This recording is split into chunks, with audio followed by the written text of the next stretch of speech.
ሰላም ሰላም የሀገር ውስጥ ወርቅ ነው ወይስ የውጭ ወርቅ ነው የሚሻለው የሚለውን ዝርዝር የሆነ መረጃ እንመለከታለን። የትኛው የተሻለ ነው የሚለው ጥያቄ በዋነኝነት የገዢው ወይም ደግሞ የሚሸጠው ሰው ውሳኔ ሊሆን ይችላል፣ ወይም የዛ ሰው ዓላማ ሊሆን ይችላል።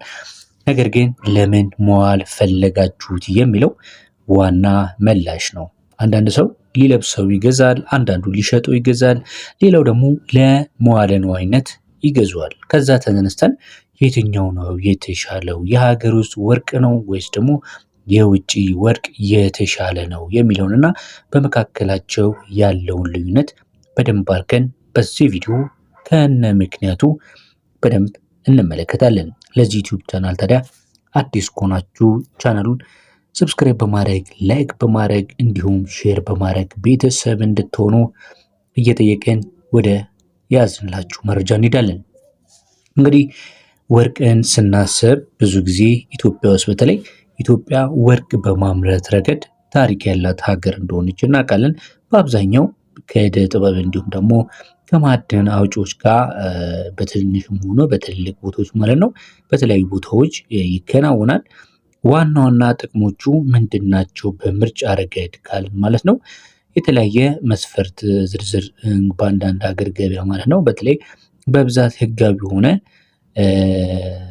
ምንገዛ ከሆነ በተለይ ደግሞ በአነስተኛ ማዕድን አውጪዎች ወይም ደግሞ በጥቁር ገበያ በሚገዛበት ሰዓት ላይ ያው እንደምታውቁት ዋጋው ርካሽ ሊሆን ይችላል። በሀገሪቱ የዋጋ ተመን ወይም ደግሞ ኤክስቼንጅ ሬት በመንግስት ግዢ ፖሊሲዎች እና በኦፊሴላዊ ግብይት ክፍያዎች አለመኖር ምክንያት ነው ርካሽ ሊሆን የሚችለው። ነገር ግን እንደሚታወቀው ከሆነ የንጽህናን ከፈለግን የሀገር ውስጥ ወርቅ በአብዛኛው ከፍተኛ የሆነ ንጽህና አለው።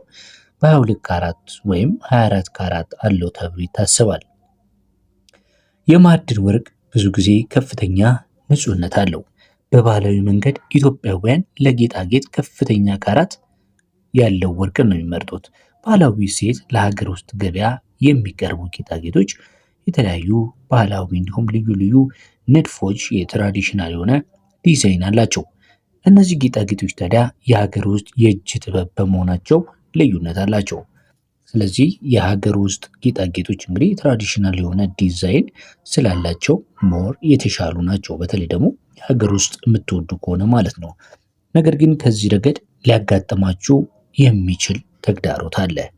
የመጀመሪያው ነገር ምንድን መሰላችሁ? የሀገር ውስጥ ወርቅ በሀገር ውስጥ የተሟላ የሆነ የማጣራት ሂደት አያልፍም ወይም ደግሞ አይደረግለትም። ሪፋይኒንግ